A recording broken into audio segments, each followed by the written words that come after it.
So here you are, 2021 AEW. The show is going to be in the Atlanta area, I guess technically on Wednesday night. I believe it's the second trip for AEW Right. here for a TV event with fans.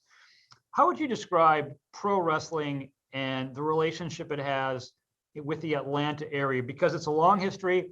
You've been a major part of that, TBS Studios, Techwood Drive, all that. But just the relationship that this area has with pro wrestling, how do you describe that? Well, I think Atlanta has always been one of the strongholds of pro wrestling in the entire nation. Georgia Championship Wrestling, the forerunner of World Championship Wrestling, NWA, was very, very strong and and Atlanta was always kind of the center point, the home of it. As if everybody in Georgia wanted to go to a big show in Atlanta. Atlanta drew everyone around. And then when we started telecasting, Atlanta became kind of a home nationally for pro wrestling because of TBS and because of cable and because the Atlanta wrestling was in everybody's home. Everybody had TBS back in the early days if you had cable. Right. So it has always been kind of the home to wrestling, and it became my home in 1990, and it still is my home. Cody Rhodes lives here. His father raised him here. And Atlanta was the home base for many, many pro wrestlers, and really many of the pro wrestlers, most of them live in Florida now, but for a long, long time, Atlanta was the home base for many pro wrestlers. You know, the wrestling landscape in general, I mean, it's littered with promotions who have tried to start, failed, tried to start, failed. I don't know what your thoughts were at the time when you signed on in AEW, but it seems to have found that spot that other promotions could not. I mean, it's the success has been amazing. The growth has been amazing. Did you have any idea when you signed on it would turn into what it's become, to where you are, as far as specific demos, competing with the WWE? You guys seem to be here for the long run. TNT seems to have a big investment in you guys. I mean, did you think that it would come this quickly when you signed on? I didn't think it would come this quickly. I thought that we would be successful because of the combination of things, because of Tony Khan and his leadership, and the Khan family, and the business plan that he had in place, and because of our contract with TNT and Turner Broadcasting, or Warner Media now. That obviously made it very viable. TNT and TBS were always known for pro wrestling back in the 90s, and even TBS back in the 80s. So it was a comfortable fit. I knew we would have some success. I didn't realize we would have it so quickly. But I often knew that there needed to be some other company, some other wrestling company besides the WWE. I always knew that. I just didn't know it would happen this quickly with Tony Khan and his leadership and Warner Media. But it's been a great combination, and it's been great fun, man. Is there anything specific you think that AEW has hit on to where it's won over this fan base and it's growing like it is? I mean, are there specifics, or is it just timing? I mean, what do you think is the key here?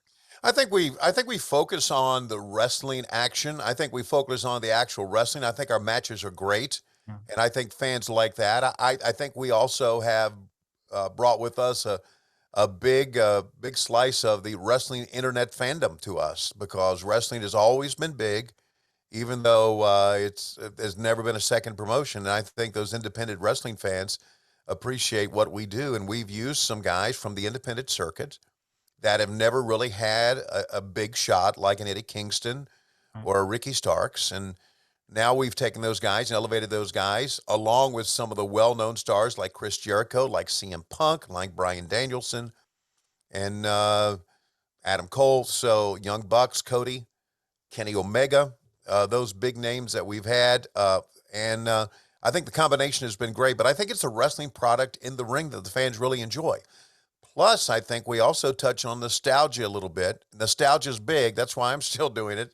I think that we got JR, we got Dustin Rhodes for nostalgia. We got Tully Blanchard, we got Arn Anderson to go back in the day. And so those are big components of our success right now.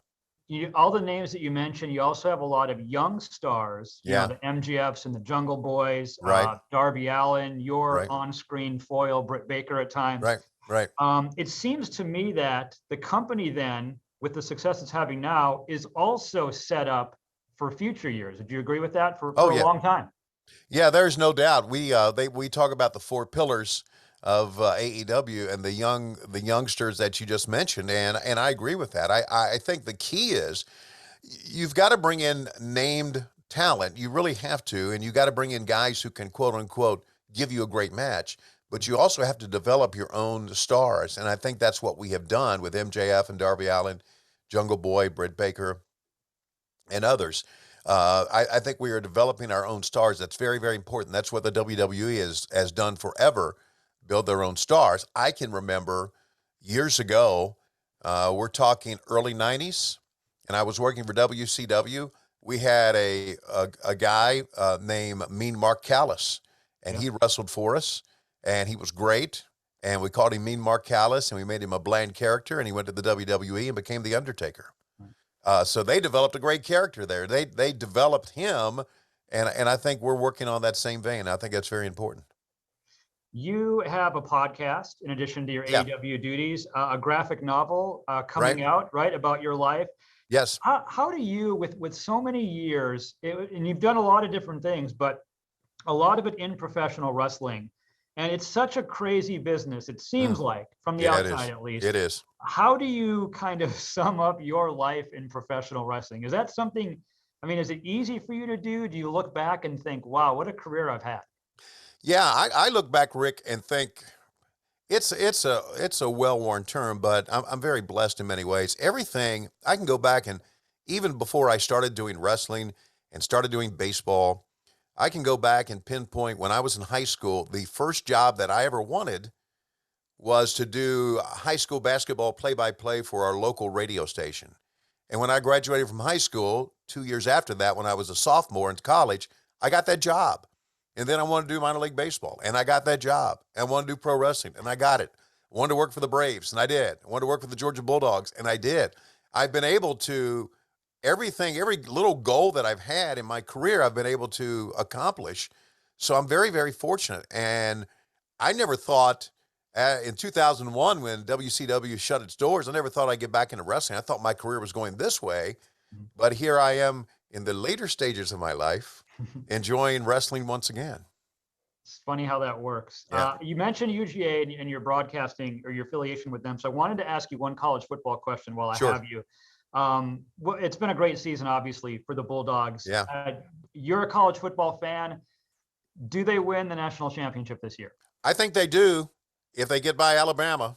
That's the question, right? Everybody. It always is. Every It year. it always is. But if you take a look at just what you've seen from Alabama, what you've seen from Georgia, Georgia is just they're having the season. I don't think anybody can defeat them. But let's see. I even think that if they lose the SEC championship game, that they'll still get into the playoffs. So I think there's a chance for them to lose a game and still get in there. So let's see what happens. I picked a terrible year to end my UGA broadcasting career because I had been working with the Georgia Bulldogs since '03 in many different ways, many different jobs. And this year I just told them I couldn't do it because of my AEW commitment. And now see what they're doing. So Maybe you inspired them. They maybe wanted I to win did. one for you. Yeah. Get Schiavone out of the booth, and we'll go on to bigger and better things. That's the gimmick we'll go with Yeah. for this one. So let's end by talking about the show on Wednesday. Okay. For a fan who perhaps is new to an AEW live event, Yeah. what's that experience like? What can they expect to see on Wednesday when you guys come here? We will start early with some matches for our YouTube show, Elevation. And then we'll come out and do a 2-hour live Dynamite. And that will go until 10 o'clock. And then we will shoot 1 hour of Rampage that airs on Friday night. And you will see all the big stars.